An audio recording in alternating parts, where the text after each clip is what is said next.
السلام علیکم، میں ڈاکٹر ثاقی یونان سے اور 8 جنوری کے اہم واقعات۔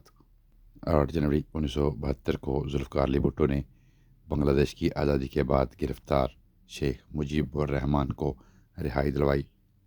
8 جنوری 1977 کو پاکستان میں حزب الاختلاف کی جماعتوں نے انتخابی مہم کے لیے پاکستان نیشنل الائنس PNA کے نام سے اتحاد کا اعلان کیا۔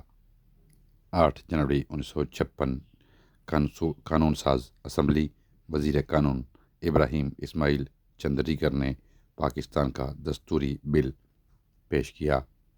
8 جنوری 1992 میں پاکستان کے کرکٹ کے کھلاڑی سابق وزیر اعظم عمران خان نے ٹیسٹ کرکٹ کو الوداع کہا۔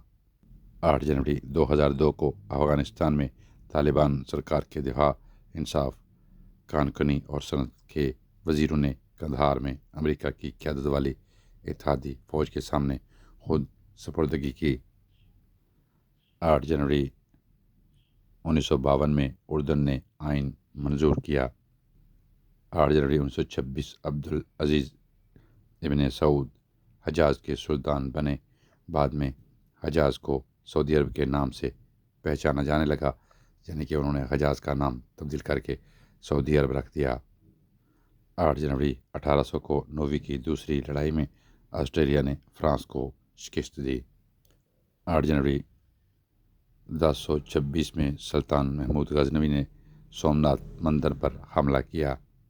8 جنوری 2003 میں 87 سال بعد آئنسٹائن کے نظریے کشش ثقل اور بجلی کی رفتار برابر ہے کو سائنسی طور پر ثابت کیا گیا۔ 8 جنوری 2021 میں وینزویلا میں پولیس کی کارروائی میں 23 افراد ہلاک ہوئے۔ 8 جنوری کے حوالے سے یہی معلومات تھیں۔ اجازت دیجیے، اپنا بہت سا خیال رکھیں۔ ٹیک کیئر، اللہ حافظ۔